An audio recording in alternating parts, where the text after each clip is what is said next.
Shalom, selamat sore. Kita akan segera memulai ibadah online untuk peringatan Jumat Agung tanggal 10 April 2020. Mari kita mulai dengan doa. Pertolongan kita pada sore hari ini dalam ibadah online adalah datangnya daripada Tuhan, Allah yang menciptakan langit dan bumi beserta dengan segala isinya. Allah yang setia, yang tidak pernah meninggalkan pekerjaan tangannya. Turunlah atas kita sekalian kasih karunia dari Tuhan Yesus Kristus dan persekutuan oleh Roh Kudus.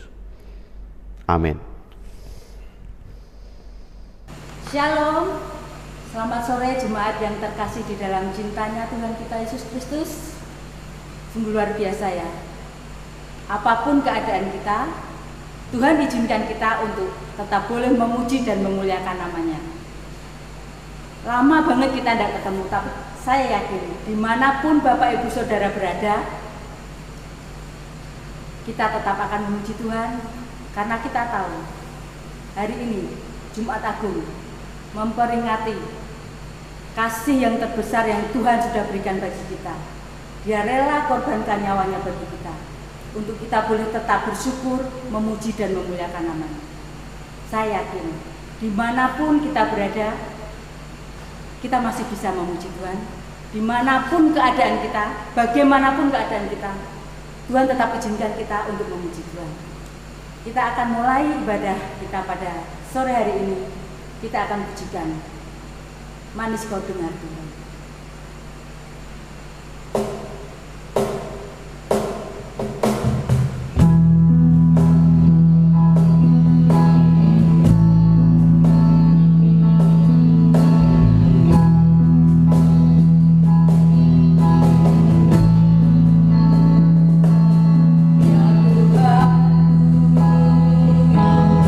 Aku hendak bernyanyi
Allah Bapa kami yang bertata di dalam kerajaan surga yang mulia. Terima kasih Bapa jikalau pada sore hari ini Engkau masih memberi kesempatan bagi kami untuk memuji serta memuliakan nama-Mu.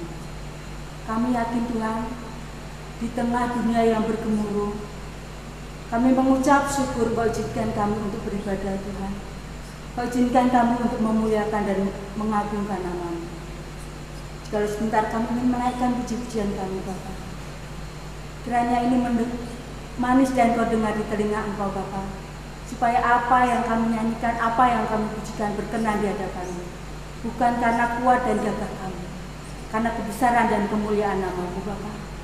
Kami yakin Bapa, Engkau selalu menyertai kami dimanapun kami berada Bapa, karena Engkau adalah Allah yang besar, Allah yang mempunyai segala kuasa di muka bumi ini. Kami serahkan Bapa ibadah kami sore hari ini hanya di dalam tangan kuasa Tuhan kami, Yesus Kristus. Amin. Ya, ibadah Jumat Agung kita pada sore hari ini mengambil tema Pujilah Tuhan hai jiwaku. Karena kita tahu, dengan segala puji-pujian, dengan hati yang bersuka, kita bisa mengalahkan semuanya. Hati yang gembira adalah obat. Apapun keadaan kita, di luar sana bergemuruh, tapi di sini kita sebagai anak-anak Tuhan, kita tetap harus memuji dan memuliakan nama Tuhan. Kita akan pujikan segala puji syukur hanya bagi-Mu Tuhan.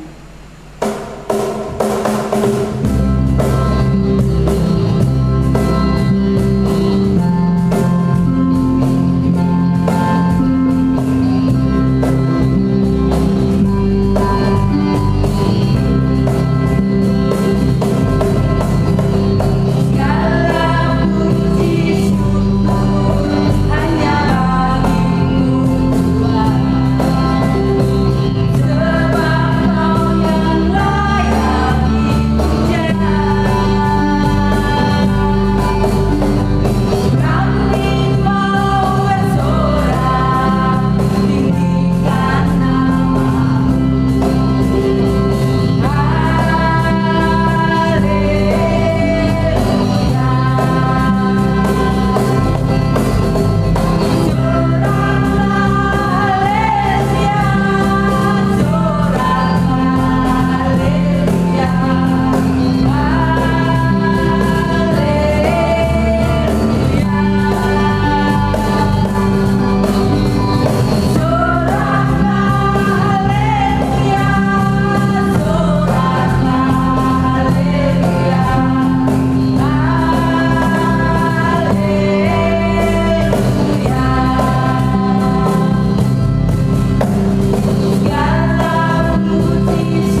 Dia yang sudah rela mengorbankan nyawanya untuk kita.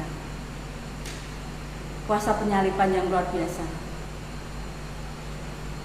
yang menebus segala dosa-dosa kita, melayakkan kita menjadi anak-anaknya.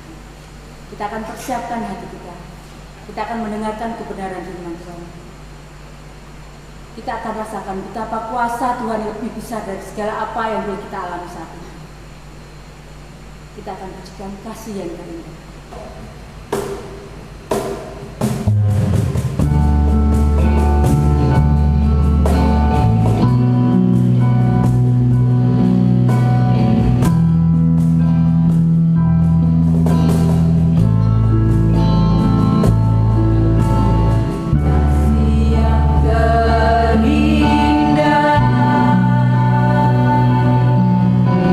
Hati yang mulia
Sebelum kita mendengarkan firman Tuhan, mari kita tundukkan kepala, kita berdoa. Tuhan Allah Bapa kami, terima kasih karena penyertaan-Mu sempurna di tengah-tengah pandemi yang ada, di tengah-tengah pembatasan banyak hal, sehingga kami harus beribadah di rumah.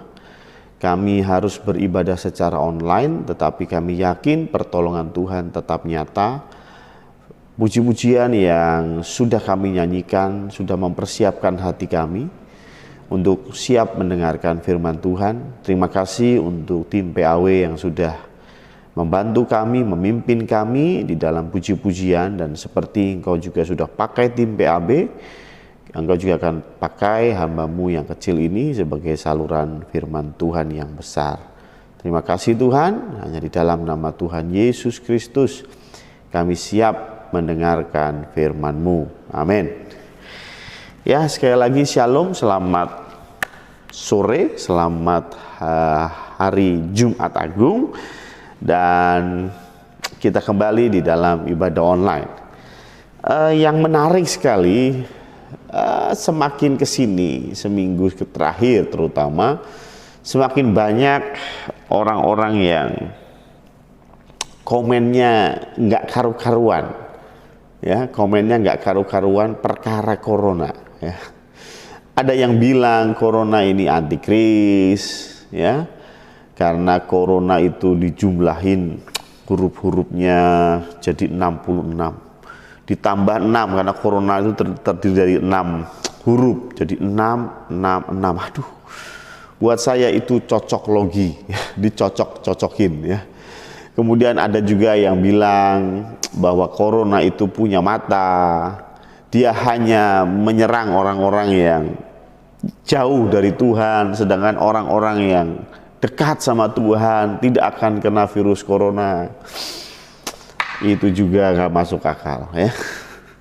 Juga ada yang mengutip Mazmur 91, bagaimana Tuhan akan menjaga dan lain sebagainya. Saya sudah pernah singgung itu, dan saya bilang bahwa jangan salah, Mazmur 91 juga dipakai setan untuk mencobai Tuhan Yesus. Ya, Tuhan Yesus dicobai 3 kali. Salah satunya adalah di bumbungan bait Allah, Tuhan Yesus suruh menjatuhkan diri, dan apa yang setan lakukan? Setan mengutip Mazmur 91. Ya. Saya tidak mengatakan pendeta yang kutip Mazmur 91 itu setan, tidak, ya, bukan itu maksud saya. Tetapi jangan terlalu terburu-buru melihat segala sesuatu, ya. Ada juga yang mencaci gereja-gereja yang melakukan ibadah secara online, itu adalah gereja-gereja yang kurang iman, ya, dan lain sebagainya. Dan tentunya ini membuat jemaat bingung. Terlahir juga ada yang pendeta yang kasih statement, "Hai virus corona, apa ya, tenanglah, ya, diam dan tenanglah." Wah, dia mengutip kata-kata Tuhan Yesus ketika Tuhan Yesus berada di kapal dan ada yang mengamuk, ya, dan Tuhan Yesus bilang, "Diam dan tenanglah." Ya, dan pendeta ini menirukan hal ini untuk virus corona dan juga untuk krisis ekonomi, ya. Ya, intinya semakin banyak yang aneh-aneh gitu, ya. Semakin banyak yang aneh-aneh, ya. Bagaimana dengan sikap kita? Ada yang bilang corona ini dikirim Tuhan untuk menghukum umat manusia dan lain sebagainya lah, ya. Bagaimana sikap kita? Ini prolog, ya. Saya belum masuk khotbah, tapi ini saya rasa ini penting saya perlu sampaikan supaya jemaat GIA Condrong Sumo tidak bingung, ya. Saya ambil 2 kasus saja. 2 kasus aja. Lukas 8 ayat 22 sampai 24, baca sendiri lah, ya. Tapi Lukas 8 ayat 22 sampai 24, ya. Waduh, kalau saya bilang baca sendiri, saya sudah persiapan. Ini saya jadi ingat khotbahnya Pak Andreas Chandra, ya. Pak Andreas Chandra pernah bilang, ini tipe pendeta yang paling males, ya. Udah percaya aja, gitu, ya. Karena saya sudah persiapan. Ya emang begitu Pak Chandra, ya. Waduh, ya. Tapi ini supaya cepat, ya. Bukan saya malas, ya. Lukas 8 ayat 22 sampai 24 itu ceritanya gak seperti yang tadi yang saya sudah singgung. Tuhan Yesus naik perahu dan Tuhan suruh murid-murid bertolaklah ke seberang. Kemudian murid-murid bertolak ke seberang, di tengah perjalanan ada badai yang mengamuk. Ya. Tapi yang kedua ada di Yunus 1 ayat 1 sampai 4. Yunus disuruh pergi ke Niniwe, dia malah pergi ke Tarsis, mau tamasya di Tarsis. Karena Tarsis itu pulau resort ya. Ya, pulau yang cantik sekali seperti Bali begitu ya. Jadi disuruh ke Niniwe untuk penginjilan, dia malah pergi ke Tarsis. Dan ketika dalam perjalanan naik kapal ke Tarsis, ada badai yang mengamuk. Di dua cerita itu sama-sama ada badai yang mengamuk. Baik murid-murid Tuhan Yesus maupun Yunus, mereka ketemu badai yang mengamuk. Di satu sisi murid-murid Tuhan Yesus pergi ke danau berlayar itu karena Tuhan suruh. Betul ya? Coba diceklah. Ya. Dan Yunus pergi ke Tarsis karena tidak nurut sama Tuhan. Artinya untuk menyikapi badai yang sedang berlangsung saat ini, ya, badai yang sedang berlangsung saat ini, jangan terlalu cepat mengambil keputusan, terlalu cepat untuk menghakimi, ya. Tetapi memang di dalam firman Tuhan dijelaskan, ikut Tuhan pun tidak terlepas dari badai. Ya. Tidak nurut sama Tuhan pun bisa ketemu badai. Intinya begitu. Nah, terus saya bagaimana Pak Pendeta? Gampang. Dalam hal seperti ini, masa-masa seperti ini gampang. Apa gampangnya? Coba cek hidupmu. Cek hidup Anda semua. Pertanyaan saya, engkau itu murid Kristus seperti yang ditulis di Lukas 8, atau engkau adalah Nabi Yunus yang ditulis di Yunus pasal 1? Kalau engkau adalah murid Kristus, hidupmu sudah benar, engkau sudah lakukan semua yang Tuhan suruh, dan badai itu tetap datang, don't worry. Karena Tuhan besertamu. Karena sebentar lagi engkau akan melihat pemulihan yang daripada Tuhan. Ya. Tapi kalau engkau setelah periksa hidupmu, kemudian engkau merasa bahwa ya, kayaknya Tuhan ini sedang marah sama saya dengan badai ini, ya. Berarti Anda di posisi Yunus, ya. Kalau engkau ada di posisi Yunus, santai saja. Tidak perlu panik, hanya satu yang perlu engkau lakukan. Bertobatlah. Segera bertobat sebelum badai ini menghancurkanmu lebih lagi, ya. Jadi kalau engkau murid, bersyukurlah karena Tuhan pasti akan buat mujizat. Tetapi kalau engkau ada di posisi Nabi Yunus, be careful, harus bertobat segera. Ya, ini. Ya. Tetapi tentunya sepertinya sudah cukup lah ya. Kita membahas corona ya, nggak usah bahas lagi corona lah ya, sudah. Itu pesan saya saja sebagai gembala supaya Bapak Ibu yang di rumah tidak bingung dengan pemberitaan yang ada, tidak merasa dirinya berdosa. Waduh, kenapa saya harus menerima semua ini ya? Don't worry ya. Selama ikut Tuhan, kita benar di hadapan Tuhan, pasti Tuhan akan gandeng tangan kita. Nah, oke. Sekarang kita akan masuk ke dalam pokok khotbah yang akan saya sampaikan untuk acara Jumat Agung. Yang menarik sekali adalah dari bulan Januari ya, itu sudah ada tema untuk Jumat Agung ini. Temanya adalah di Mazmur 57 ayat yang ke-9 ya. Mazmur 57 maju ayat yang ke-9. Bangunlah hai jiwaku, bangunlah hai gambus dan kecapi. Aku mau membangunkan fajar. Tema sederhananya bangun. Ya. Bangunlah. Jadi ada satu perintah untuk kita bangun. Sekali lagi ini pas banget, padahal waktu bikin tema ini kita belum tahu bakalan ada virus ya. Bakalan ada lockdown ya. Bakalan ada PSBB. Hari ini sudah diberlakukan PSBB di Jakarta selama 3 hari.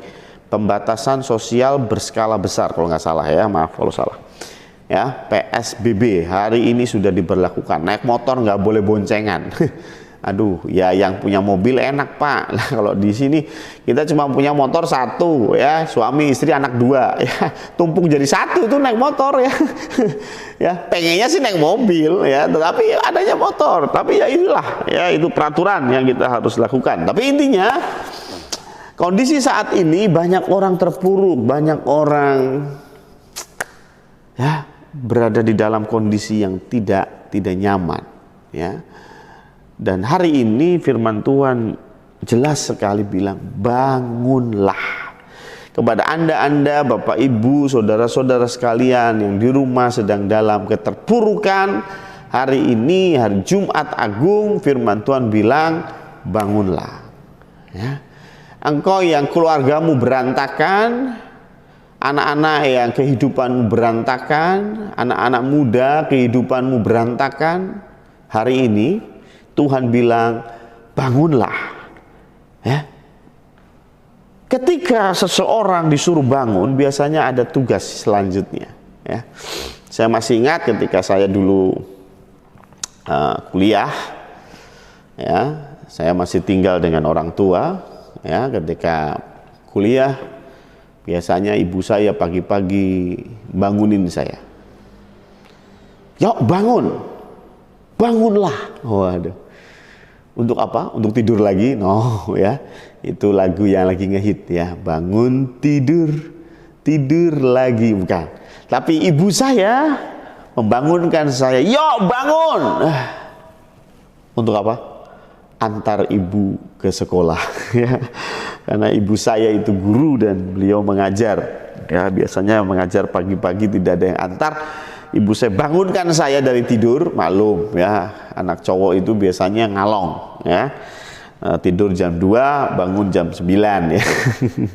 Ya, maka dari itu ibu saya bangunkan saya, yo bangun, antar ibu ke sekolah, ya. Jadi ketika kita disuruh bangun, rupanya ada perintah selanjutnya, ya. Ada perintah selanjutnya, ya, nggak cuman bangun tidur lagi, no, tidak, ya, itu sekali lagi nggak masuk akal, ya. Tapi Tuhan ingin kita bangun, ya. Kenapa? Karena hari Jumat Agung ini hari yang luar biasa ketika Tuhan tawarkan sesuatu, ya. Sebetulnya Jumat Agung Paskah itu Tuhan sedang tawarkan sesuatu, ya. Apa yang Tuhan tawarkan? Ya, coba lihat 1 Petrus 2 ayat yang ke-9. 1 Petrus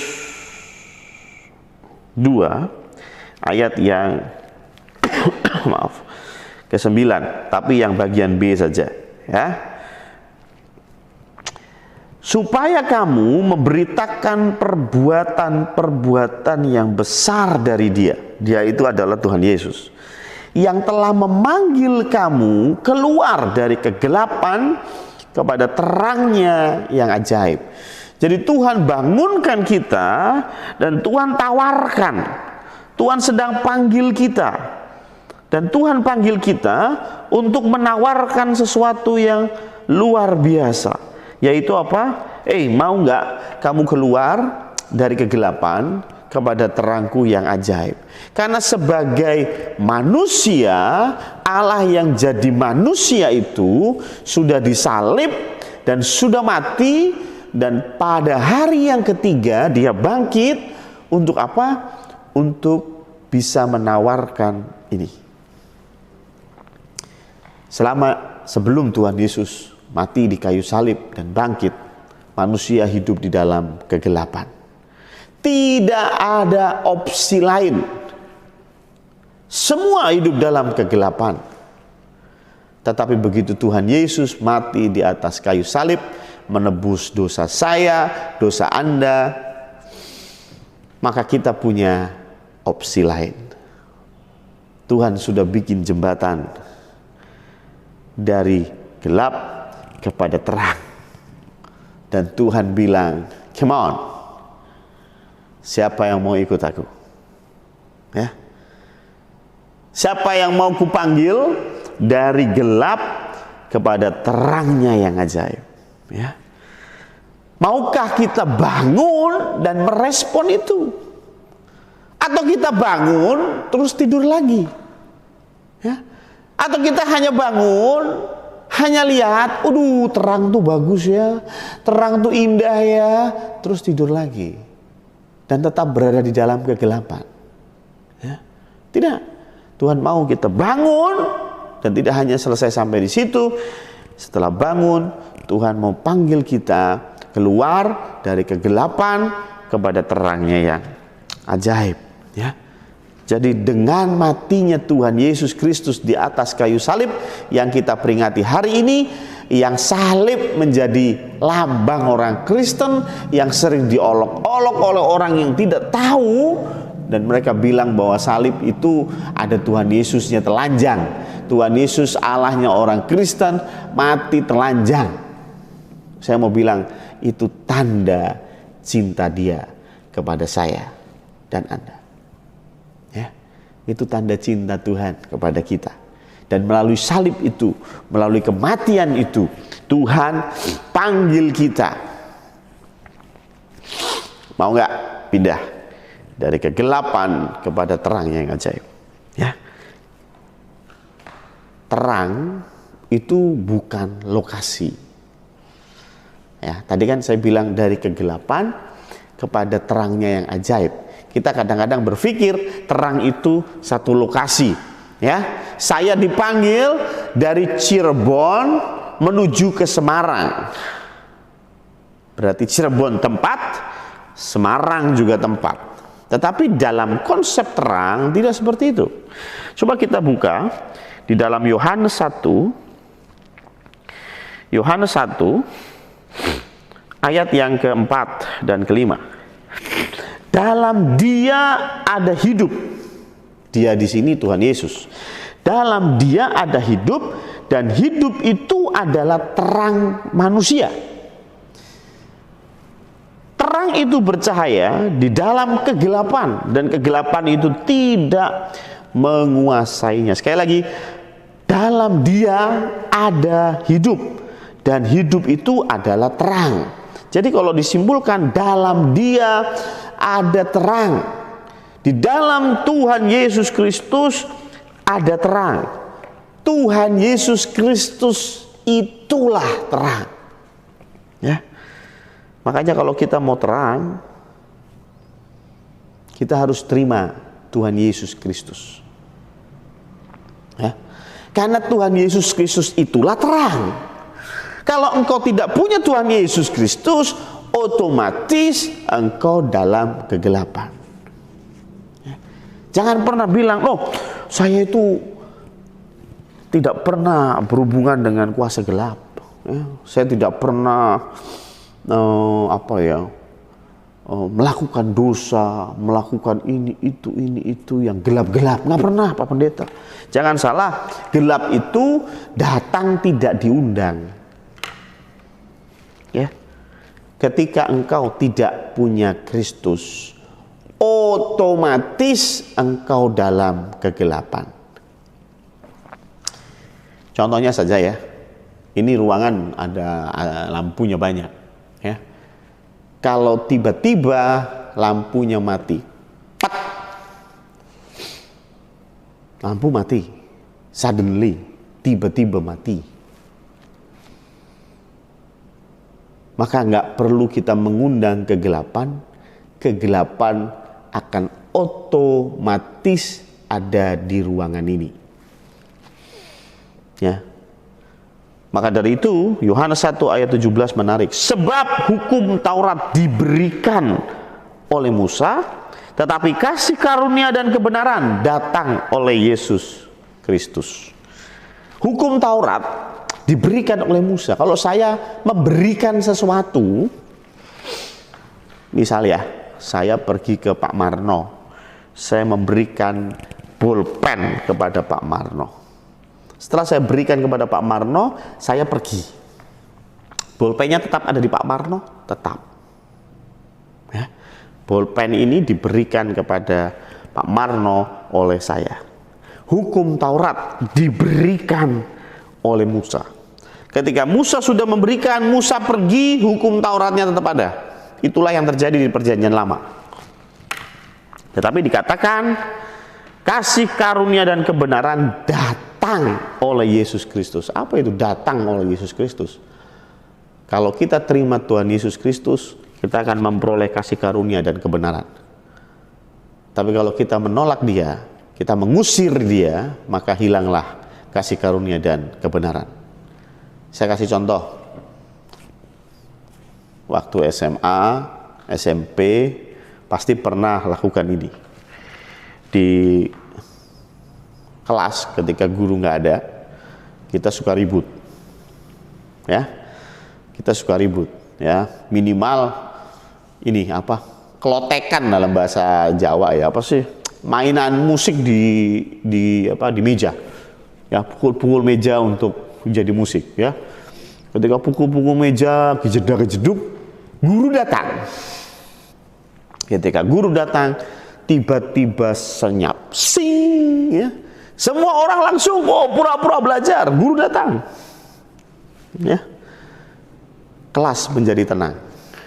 Dan ketika guru pergi, setelah dilihat tenang semua, gurunya pergi. 5 menit kemudian apa yang terjadi? Kelas itu akan ribut lagi. Ya, itu berarti ketenangan, ketertiban datang oleh guru BP. Ya, gurunya pergi, ribut lagi, ya. Inilah yang Tuhan maksud. Kasih karunia dan kebenaran itu datang oleh Yesus Kristus. Tidak diberikan, tetapi datang oleh Yesus Kristus. Ketika engkau terima Yesus Kristus, engkau punya terang itu, engkau punya damai sejahtera itu, engkau punya kasih karunia dan kebenaran itu. Tapi ketika engkau usir Tuhan Yesus, hilang sudah. Ya, tanpa Yesus kita ada di dalam kegelapan. Nggak perlu ngundang kegelapan, otomatis jadi gelap.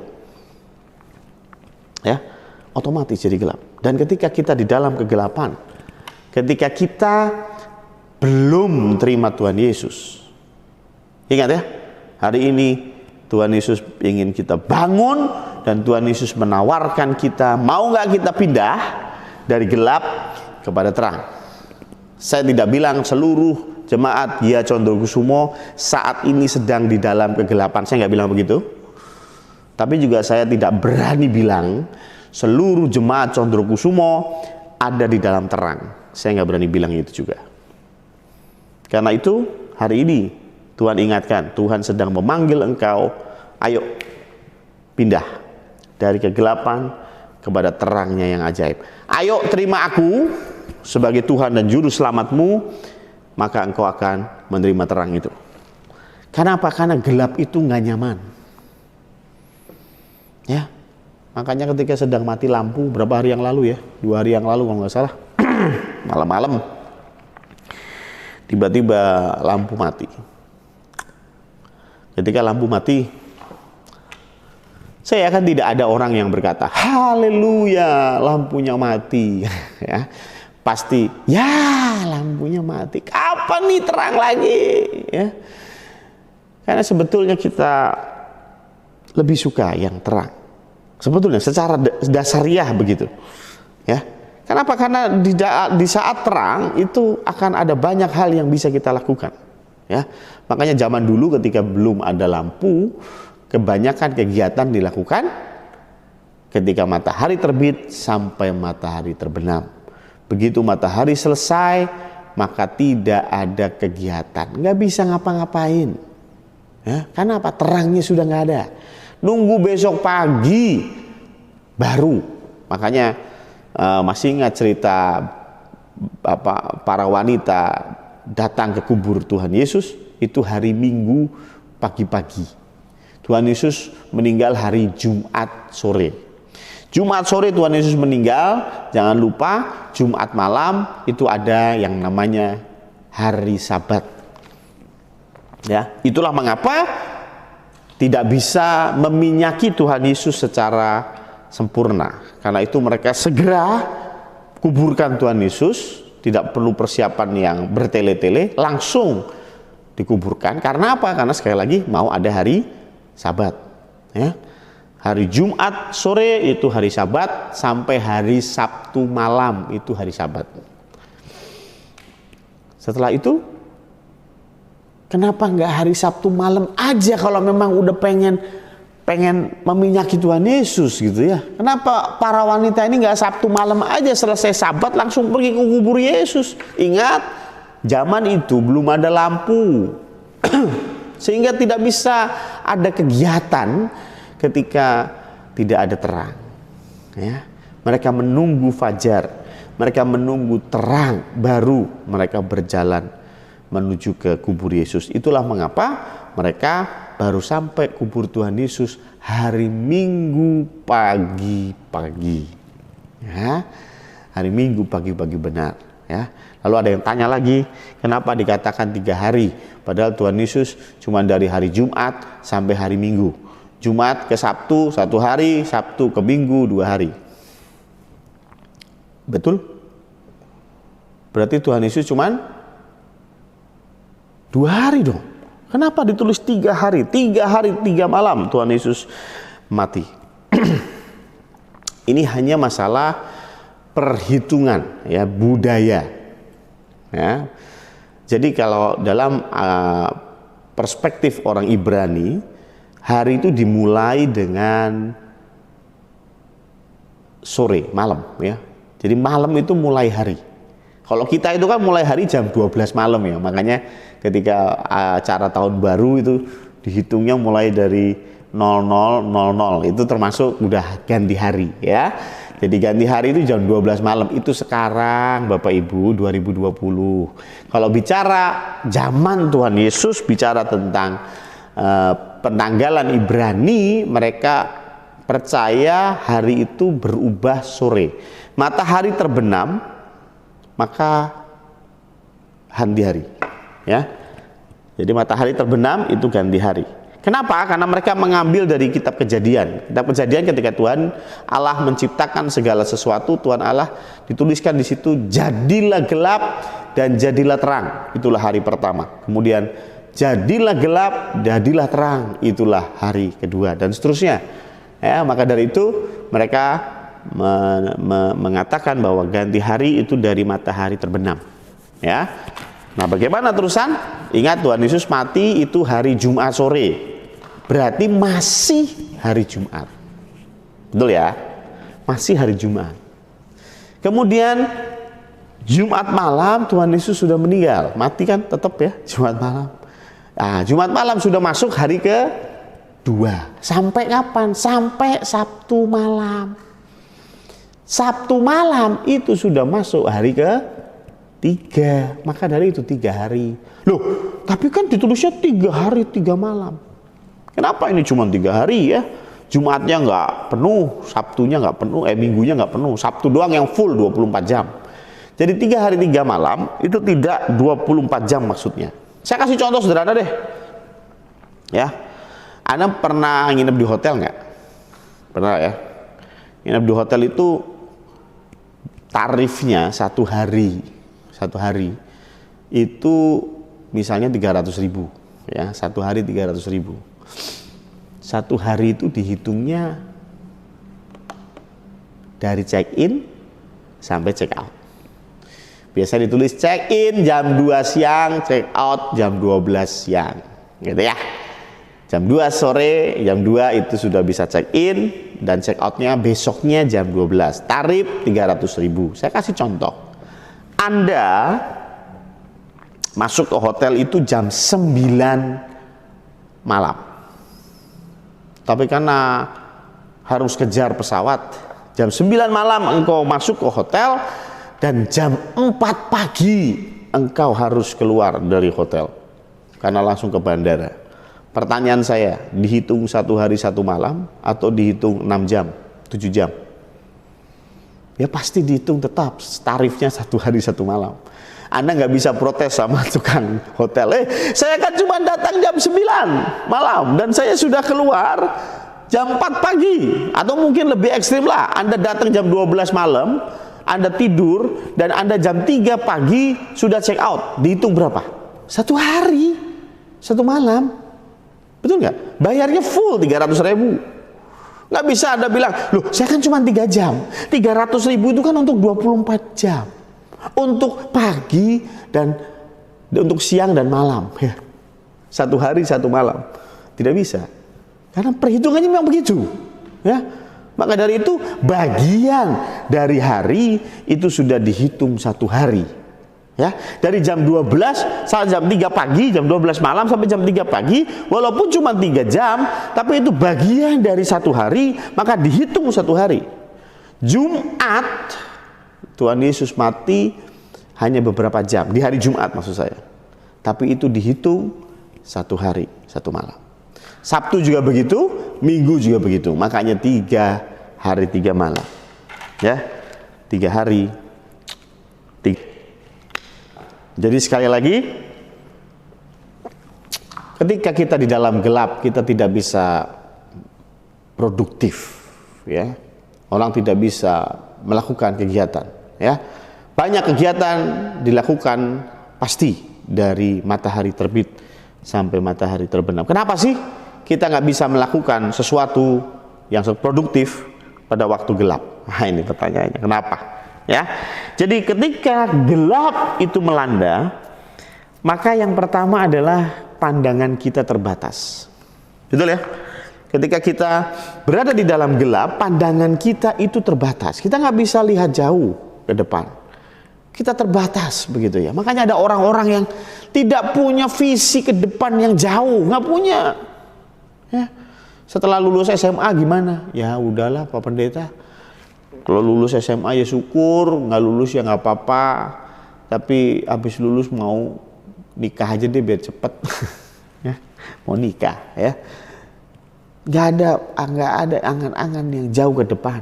Ya. Ketika engkau di dalam kegelapan, engkau nggak bisa melihat yang jauh, engkau hidup tanpa harapan. Ya. Coba kita lihat di dalam Efesus 2. Ayat yang ke-12 ya. Efesus 2 ayat 12, bahwa waktu itu kamu tanpa Kristus ya, dulu kita tanpa Kristus, tidak termasuk warga negaraan Israel dan tidak mendapat bagian dalam ketentuan-ketentuan yang dijanjikan, tanpa pengharapan dan tanpa Allah di dalam dunia. Ketika kita tanpa terang, kita ada di dalam kegelapan, pandangan terbatas, engkau tidak punya pengharapan. Ya. Akhir-akhir ini banyak orang yang tidak punya pengharapan. Ya. Mereka terpuruk sehingga mereka tidak dan hilang pengharapan. Tidak hanya bicara hilang pengharapan karena kasus COVID, saya bilang ini udahlah selesai ya. Tetapi banyak keluarga sudah tidak punya pengharapan. Ya, aduh Pak Pendeta, istri saya begitu, ya sudahlah, ya sudah saya berjalan apa adanya lah. Suami-suami juga main gila sampai istrinya, ya sudahlah Pak Pendeta, saya terima apa adanya. Nah, terus ke depan bagaimana Bu? Ya sudahlah, ya nerimo, ya bahasa Jawa ya. Itu berarti tanpa pengharapan. Bagaimana dengan anak-anak, Bapak Ibu? Alah ya sudahlah, yang penting bisa lulus.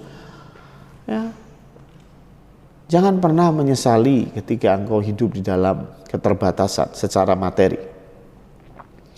Ya, Anda tahu banyak orang yang sukses secara luar biasa hanya terdiri dari 2 kebanyakan. Satu, dia emang udah dari keturunan kaya raya sehingga dia jadi kaya raya. Tapi yang kedua, ada banyak orang yang kaya raya berasal dari background orang yang tidak mampu ya, secara materi.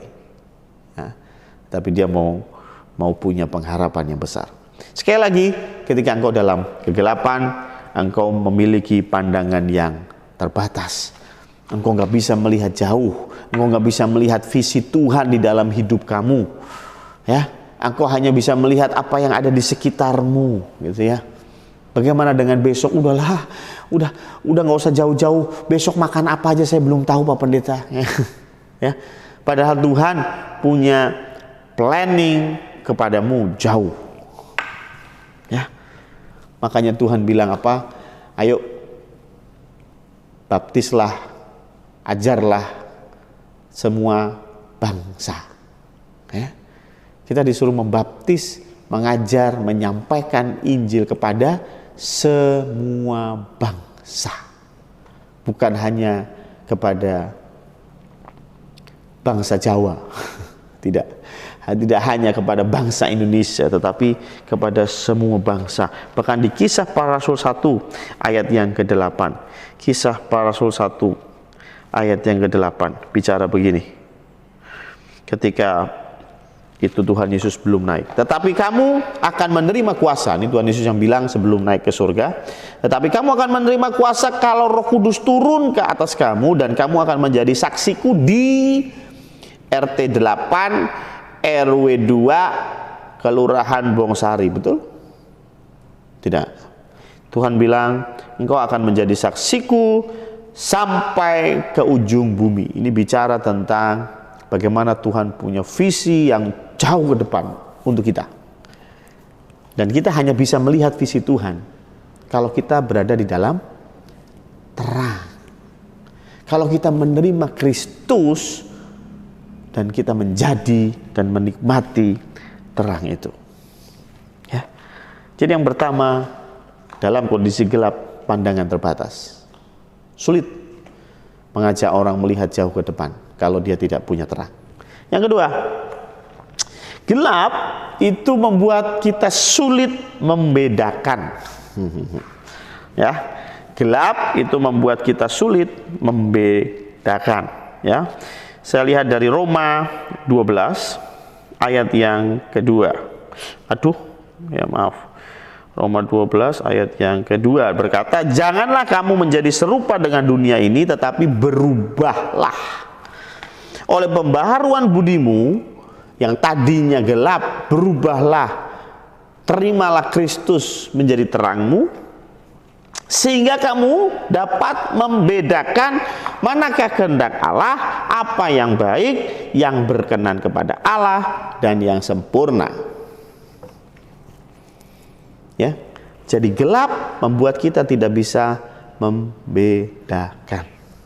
Nah, saya pernah mau keluar, dan pada waktu mau keluar dari rumah, lampu mati. Ya, saya pakai sandal jepit, dan setelah itu saya naik motor dan sampailah ke satu tempat yang memang saya tuju. Nah, di tempat itu rupanya tidak mati lampu. Dan ketika saya turun dari motor, saya lihat sandal saya selen in English, ya, atau berbeda. Satu warna merah, satu warna biru, karena saya salah pakai sandal. Ya. Kenapa bisa begitu? Karena ketika dalam gelap kita sulit membedakan. Ada banyak orang yang sulit membedakan mana rumahnya orang. Harusnya dia pulang langsung ke rumahnya, tapi dia pulang ke rumah orang. Banyak orang sulit membedakan mana istrinya, mana istri orang. Ya, tahu maksud saya ya? Banyak orang sulit membedakan mana uangnya dia, mana uangnya orang lain. Dan itu membuat mereka sulit membedakan karena gelap. Ya. Ya, karena gelap mereka sulit membedakan. Kita udah omong panjang lebar, apa yang kamu lakukan itu salah. Ngerti? Nggak ngerti. Ya. Apa yang kamu lakukan itu salah. Jawabannya apa? Ya, wajar lah Pak, saya selingkuh. Ya, istri saya nggak pernah hormat sama saya. Ya wajar lah saya selingkuh lah. Loh, dikasih tahu malah wajar kalau selingkuh, itu gimana coba? Saya mau bilang itu orang ada di dalam kegelapan. Ketika engkau tidak bisa membedakan mana yang baik, mana yang tidak baik, saya mau bilang dengan tegas, engkau masih berada di dalam kegelapan. Karena kegelapan engkau tidak bisa membedakan mana yang baik. Yang ketiga, di dalam kegelapan engkau sulit untuk tertib. Ya, sulit untuk tertib. Coba bayangkan, engkau mau bersih-bersih rumah, mau beres-beres rumah, mau atur segala sesuatu, tetapi kondisinya mati lampu. Kayaknya engkau akan menunda acara bersih-bersih itu dan menunggu sampai lampu menyala. Setuju? Saya pun akan lakukan itu. Kenapa? Tidak mungkin engkau bersih-bersih, tidak mungkin engkau mengatur segala sesuatu kalau engkau berada di dalam gelap. Ya. Ketika engkau mau berbaris saja, dan engkau dalam keadaan gelap gulita, engkau tidak akan bisa baris. Ya. Ada permainan dulu pramuka kalau nggak salah ya, matanya ditutup ya, kemudian disuruh baris berbaris. Waduh, lucu banget, itu bercanda memang ya. Suruh matanya ditutup, ada 5 orang matanya ditutup, terus diputer-puter sama kakak kelas. Setelah itu siap gerak, oh siap semua, maju jalan, ada yang maju ke sono, ada yang maju ke sini. Karena apa? Matanya ditutup, mereka nggak ngerti arahnya mana. Ya, maju ya maju gitu ya, maju jalan maju ya, berhenti gerak berhenti, balik kanan, ada yang balik kanannya ke sono, ada yang balik kanannya ke sini ya. Intinya apa? Ketika engkau gelap, engkau sulit untuk tertib dan teratur. Ya, 1 Korintus 14 ayat 40 bicara tentang tertib ya. Tetapi segala sesuatu harus berlangsung dengan sopan dan teratur. Ya. Tuhan mau kita harus hidup dalam ketertiban. Ya. Orang yang berada di dalam gelap sulit sekali untuk tertib. Maaf ya, saya menyinggung, maaf. Tetapi banyak pelayan Tuhan pun yang saya lihat masih ada di dalam gelap. Apa? Susah tertib. Tertiblah kita. Kata siapa? Janjian. Ayo kita latihan untuk persiapan pelayanan. Janjian jam berapa? Jam 7. Tertib? Rupanya tidak. Jam 7 yang lain sudah datang, dia datang jam 9. Ya. Itu berarti engkau masih hidup dalam gelap. Susah untuk tertib. Ya. Untuk tertib aja susah. Kenapa? Karena engkau berada di dalam gelap. Karena itu kita perlu yang namanya cahaya. Kita perlu yang namanya terang, yang tidak lain adalah Tuhan Yesus Kristus. Tetapi masalahnya manusia itu adalah makhluk yang bisa beradaptasi. Ya. Manusia itu makhluk yang bisa beradaptasi. Ketika kita terbiasa berada di dalam gelap, maka kita biasanya nggak mau keluar dari kegelapan. Ya. Kalau kita biasa sudah cukup lama tinggal di dalam kegelapan, kita merasa kegelapan ini sesuatu yang nikmat. Makanya ada orang yang dipanggil sama Tuhan untuk pindah dari kegelapan kepada terangnya yang ajaib. Tidak semua orang mau. Karena mereka berpikir hidup saya fine-fine aja. Ya emang sih saya punya simpenan banyak Pak Pendeta. Tapi istri saya juga nggak masalah tuh. Ya. Dia santai-santai saja. Ya. Selama kita bisa atur Pak Pendeta, ya don't worry lah ya. Tilep sana duit kantor, nanti bagi sini bagi situ. Yang penting pembagiannya itu harus pinter. Perkalian dan pembagiannya harus pinter ya. Barang-barang di markup, dikali, ditambah, tapi jangan lupa pembagiannya juga pinter gitu ya, supaya aman. Ya. Sehingga mereka tidak merasakan kegelapan itu sesuatu yang gak enak. Kenapa? Mereka sudah beradaptasi dengan itu. Mereka sudah punya konsep bahwa kebenaran itu gak penting. Ya, karena saya tanpa kebenaran pun bisa enjoy. Orang-orang seperti ini, maaf ya, Tuhan akan bikin hidupnya berada di dalam badai yang luar biasa. Baru orang kayak gini ini tobat. Makanya tadi di depan saya bilang, badai kadang-kadang Tuhan izinkan supaya kita bertobat. Kalau engkau berada di posisi Yunus yang lari dari perintah Tuhan, ya, kalau Tuhan sayang, kalau Tuhan nggak sayang ya udah, biarin lu masuk neraka. Tapi kalau Tuhan sayang, Tuhan akan berikan badai supaya engkau bertobat. Pertanyaan saya pada malam hari ini, engkau mau nunggu badai itu datang atau engkau mau bertobat sekarang? Ya. Tuhan mau engkau bangun, dan tidak hanya bangun, Tuhan mau engkau pindah dari gelap kepada terangnya yang ajaib. Tuhan mau engkau terima Kristus. Ya. Kalau kita bicara tentang terang, terang itu sumbernya dari Allah, setuju ya? Tuhan Yesus adalah terang itu sendiri. Dan ketika kita penerima Tuhan Yesus, kita mempunyai terang. Cuma saya mau tanya nih, jujur. Di dalam gereja, orang-orang yang terima Kristus semuanya memancarkan keterangan, atau kok keterangan ya? Sinar ya. Memancarkan sinar yang sama atau beda? Ya. Beda, Pak. Pertanyaannya kenapa bisa beda? Kenapa ada orang yang memancarkan sinarnya begitu terang, tapi ada orang yang redup? Biasanya jawabannya, ya karena berbeda-beda orang. Ya iya sih, emang beda-beda. Ya. Tapi bukankah Tuhan kita sama? Setuju? Bukankah terangnya itu sama? Setuju ya? Kan tadi dikatakan bahwa Tuhan Yesus itu terang. Terang yang kita terima sama. Saya punya terang daripada Tuhan Yesus Kristus.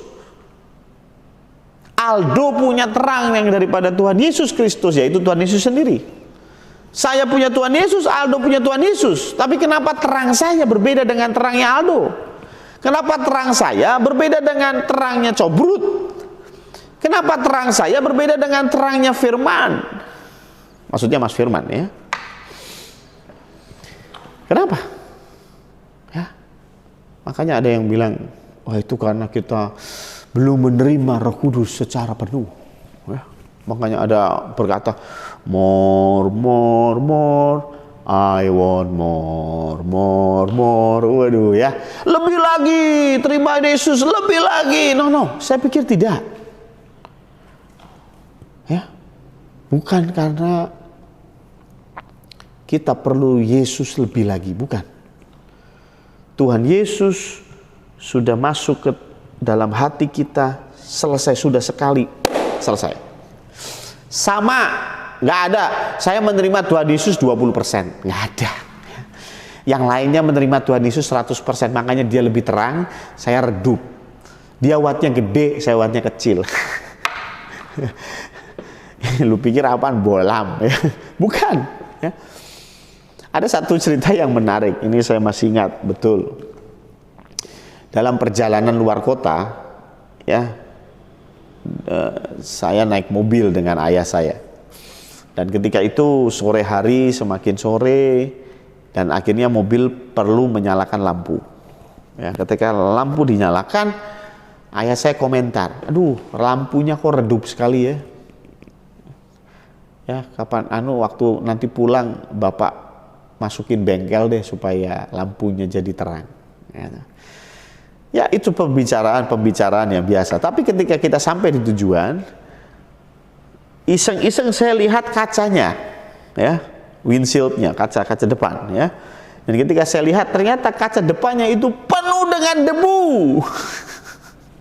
Penuh dengan debu. Kemudian saya bilang ke ayah saya, Pak, coba wipernya dinyalain, bersihkan itu kacanya. Ketika kacanya dibersihkan, oh my God, lampunya terlihat terang. Ya. Apakah lampunya wattnya ditambahin? Tidak.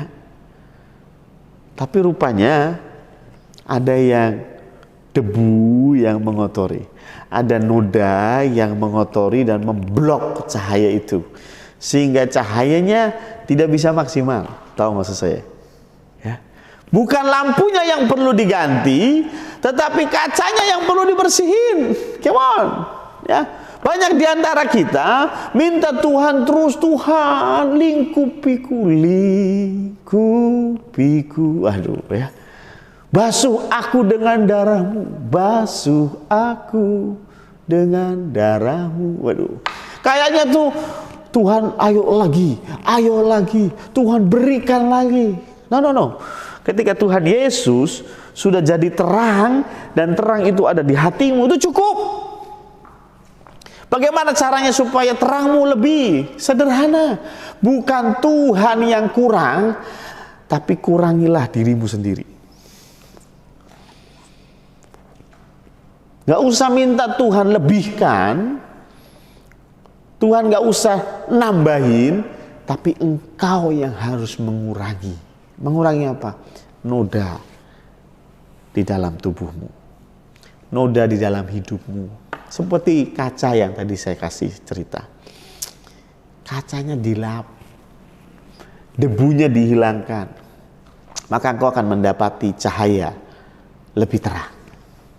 Ya. Kenapa? Galatia 5 ayat yang ke-19. Galatia 5 ayat yang ke-19 sampai ayat yang 21 berkata begini, perbuatan daging telah nyata. Inilah yang membuat sinar kita, cahaya kita nggak bisa keluar, nggak bisa nampak. Ini masalahnya. Perbuatan daging telah nyata, yaitu percabulan, kecemaran hawa nafsu, penyembahan berhala, sihir, perseteruan, perselisihan, iri hati, amarah, kepentingan diri sendiri, percideraan, roh pemecah, kedengkian, kemabukan, pesta pora, dan sebagainya. Perhatikan ini. Ini yang harus engkau hilangkan dari hidupmu. Ya. Kalau engkau saat ini sudah terima Tuhan Yesus sebagai Tuhan dan Juru Selamatmu, itu bagus. Berarti engkau sudah berpindah dari gelap kepada terang. Engkau sudah, tetapi engkau tetap perlu bangun untuk apa? Menghilangkan kedaginganmu. Seperti yang Galatia tulis. Sehingga terangmu bisa bercahaya. Dan semua orang akan memuliakan Bapa di surga. Tetapi kalau engkau memang belum menerima Kristus, engkau masih tinggal di dalam kegelapan, hari ini Tuhan mau bilang, bangun dan ayo terima terang, yaitu Tuhan Yesus Kristus. Tuhan memberkati. Mari kita tundukkan kepala, kita berdoa. Tuhan Allah Bapa kami, terima kasih Tuhan, karena Engkau sudah mati buat kami. Hari Jumat Agung, hari memperingati kematian Tuhan. Tapi di balik kematian itu, Engkau ingin kami bangun dari keterpurukan kami. Engkau ingin kami bangun dan mendengar panggilan kami. Panggilan yang memanggil kami keluar dari kegelapan menuju terang yang ajaib. Tuhan ingin kami bangun dan membersihkan segala kedagingan, sehingga terang yang sudah kami dapatkan, yang sudah ada di dalam diri kami, bisa memancar keluar dan akan memuliakan Tuhan melalui perbuatan kami. Terima kasih Tuhan, terima kasih. Berikan kami kekuatan untuk kami bisa menghilangkan kedagingan kami, sehingga nama Tuhan semakin dipermuliakan. Hanya di dalam nama Tuhan Yesus Kristus kami berdoa dan mengucap syukur. Amin. Ada beberapa pengumuman ya yang akan saya sampaikan. Yang pertama adalah untuk hari Minggu. Hari Minggu akan diadakan ibadah Paskah secara online. Sekali lagi, akan ada ibadah Paskah secara online, ya. Dan karena itu Bapak Ibu yang bisa ibadah online diharapkan bisa ibadah di rumah hari Minggu jam 5 sore. Tetapi di jam yang sama juga gereja akan mengadakan ibadah offline, artinya kita juga terbuka untuk jemaat yang tidak bisa melakukan ibadah online, ya. Yang kedua adalah untuk perjamuan kudus tidak bisa dilakukan di rumah. Perjamuan kudus hanya dilakukan di gereja di dalam ibadah seperti biasa, offline. Tetapi sekali lagi yang bisa online lebih baik online. Saya sudah jelaskan tentang perjamuan kudus di dalam pengumuman beberapa hari yang lalu, ya. Dan yang ketiga adalah hari Minggu yang lalu panitia Jumat Agung dan Paskah sudah melakukan bagi-bagi paket, ya, bagi-bagi paket sembako kepada jemaat, ya, sebagai bingkisan Paskah. Ya, jadi ini ada filmnya, ada videonya, silakan kita saksikan bersama-sama, ya.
Ya, itu tadi cuplikan, ya, kegiatan dari panitia Jumat Agung, ya, yang sudah dipakai Tuhan luar biasa untuk menjadi berkat, ya.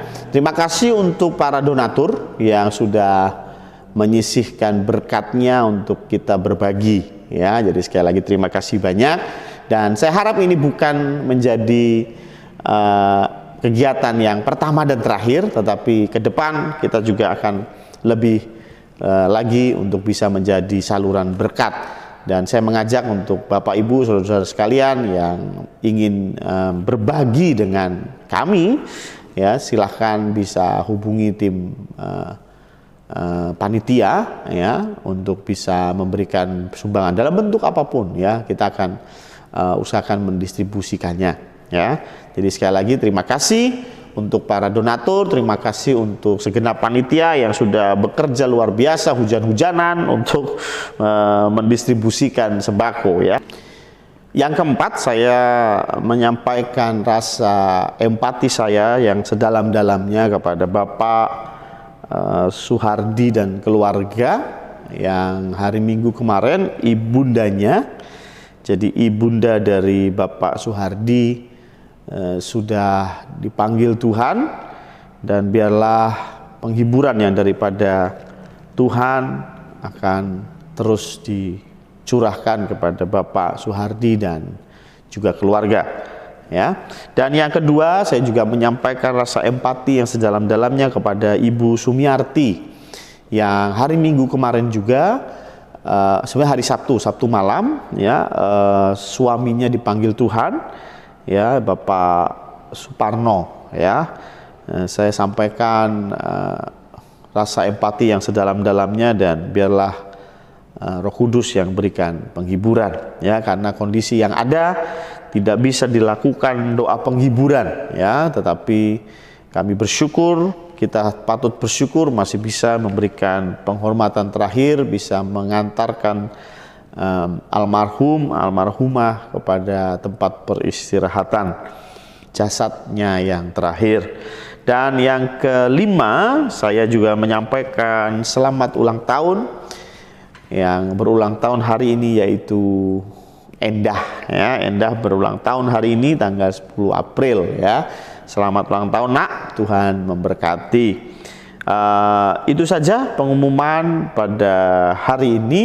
Dan mari kita tutup ibadah online kita di dalam doa. Mari kita tundukkan kepala kita berdoa. Tuhan Allah Bapa kami, terima kasih Tuhan karena penyertaan-Mu yang sempurna, sehingga kami bisa menikmati ibadah ini walaupun dilakukan secara online. Kami juga berdoa untuk keluarga Bapak Suhardi, untuk keluarga Ibu Sumiarti, Engkau berikan kekuatan sehingga di tengah-tengah rasa kehilangan, rasa duka cita, tetapi mereka tetap bisa melihat pertolongan Tuhan yang ajaib. Terima kasih Tuhan, terima kasih untuk para jemaat yang sudah meluangkan waktu untuk memberikan penghormatan terakhir kepada almarhum dan almarhumah, dan biarlah apa yang kami lakukan juga menjadi penghiburan kepada keluarga yang ditinggalkan. Terima kasih Tuhan, kami juga bersyukur untuk pekerjaan panitia yang sudah berjerih lelah untuk mendistribusikan. Kami rindu Tuhan, ada semakin banyak jemaat Tuhan yang peduli dengan sesamanya, dan biarlah tim panitia ini bisa menjadi saluran berkat yang lebih lagi. Kami juga berdoa untuk adik kami, anak kami Endah yang hari ini berulang tahun. Engkau juga yang berkati, Engkau yang terus tumbuhkan rasa takut akan Tuhan sehingga dia bisa berjalan sesuai dengan ketetapan Tuhan di masa mudanya, dan ketika nanti Endah sudah menjadi dewasa, maka Endah akan bisa melihat pertolongan Tuhan, berkat-berkat Tuhan di dalam hidupnya. Terima kasih Tuhan, kami juga berdoa untuk orang tuanya yang nan jauh di Pati. Engkau juga yang berkati, Engkau juga yang berikan pertolongan dan memenuhi segala kebutuhannya. Kami juga tidak tahu apa yang menjadi tantangan di Pati sana, tetapi biarlah mereka tetap bisa berpegang teguh kepada Tuhan Yesus Kristus sebagai satu-satunya pengharapan. Terima kasih Tuhan, terima kasih. Kami juga berdoa untuk setiap kami yang hadir di rumah kami masing-masing, di hadapan handphone kami, di hadapan komputer kami untuk bisa melakukan ibadah secara online. Engkau juga yang berkati kami. Dan Bapak Ibu sekalian, angkatlah tanganmu, pandanglah Tuhan dengan hatimu, dan terimalah berkat Tuhan. Tuhan memberkati engkau, Tuhan melindungi engkau, Tuhan menghadapkan wajahnya kepadamu dan memberikan engkau damai sejahtera dari sekarang sampai selama-lamanya. Amin.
kami Panitia Jumat Agung 2020 serta seluruh jemaat gereja Isa Al-Masih Condrokusumo Semarang mengucapkan selamat memperingati wafatnya